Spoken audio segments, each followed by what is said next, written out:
Bienvenidos a otra entrega de Superhéroes del Planeta. Hoy tenemos un invitado muy especial. Se llama Robert Buchanan. ¿Y por qué es un superhéroe? Porque Robert dedica su vida a proteger a los osos polares desde Alaska. Y aun y cuando ayer hubo tormenta, Robert se comunica con nosotros vía Skype. Hola Robert. Nos encantan los osos polares. ¿Nos puedes explicar un poco qué hace Polar Bears International? Polar Bears International itself focuses on conservation through research, education, and stewardship. We are the educational arm for the top polar bear scientists. We stick with fact-based information that is given to us from the scientists itself. We use the channels of distribution for this at zoos and aquariums quite a bit, park systems throughout different countries, universities, and other nonprofit organizations in order to distribute the information. We are strictly our main product is educational content. Our mission is to save polar bears and their habitat.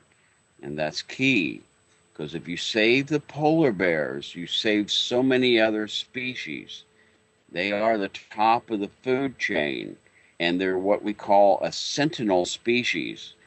If here is this magnificent lord of the Arctic that has no fear of man, has no fear of anything, but is rapidly disappearing. Now, why are they disappearing? Because they need ice as a platform to hunt, to breed, and to den in a number of cases. So without this ice platform, they have no abilities to survive. They do not have, often says that people say, well, they'll adapt. Well, a polar bear needs about a seal a week in order to maintain its weight. That's about 75 kilos, okay? So they can't go over and start eating eggs or plants or any of that kind of stuff. Their body's not adapted to that. Now, people say, well, there has been changes in the ice before, and that is true. So an animal would have more time to adapt if it had thousands of years in order to do so. So anyway, that's what PBI does. ¿Y qué haces tú en la fundación? I'm the president and CEO of Polar Bears International, and was one of the key founders of the organization. I'm not a scientist. I'm a marketing finance guy, and I brought many products to market that have been successful, and I try to use that know-how in order to make sure that people in future generations don't talk about polar bears or other species as if they were dinosaurs, and that's important. I'll try to explain that. We live in a very privileged time on this planet. If you look at the planet as a big scheme of things, the snapshot in which man has been able to survive has been very, very small. And in order to keep that, we have to take this precious gift that was given to us and make sure that we take very good care of it in order for future generations to be able to enjoy this magnificent gift and this magnificent time that we're privileged to live in. ¿Y cuáles son los países que tienen osos polares? There are 5 polar bear nations. There's Canada, United States with the state of Alaska, Russia, the islands of Norway, and then Greenland, which used to be part of Denmark, but is no longer part of Denmark. That just happened within the last year. So those are what we call the range state. That's the states in which these polar bears roam. Unfortunately, as the ice melts, By mid-century, we believe Canada will, with their islands up there in the Arctic, or what we call the Archipelago Islands, they will be the last place to have ice by mid-century.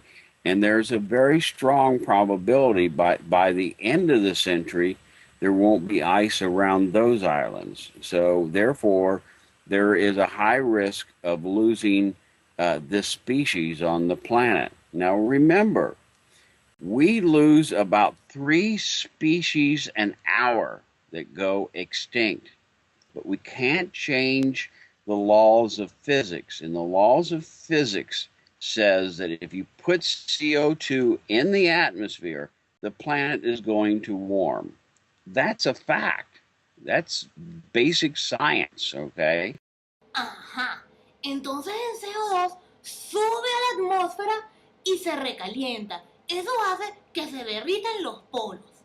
Señor Mr. Robert, ¿qué están haciendo tanto los humanos que generan tantísimo CO2?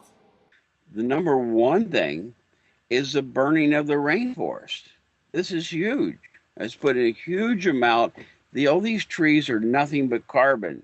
So when you burn them, not only do you put it in the atmosphere, but you're removing the tools, the only tool that we have to convert CO2 back into oxygen.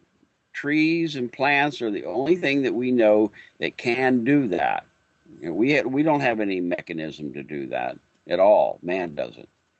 So it's very important for reforestation to take place and to stop burning of the forest. Now, that doesn't mean that forests can't be properly harvested, okay? And that, but the raping and plundering of the forest can no longer be tolerated, period. All right?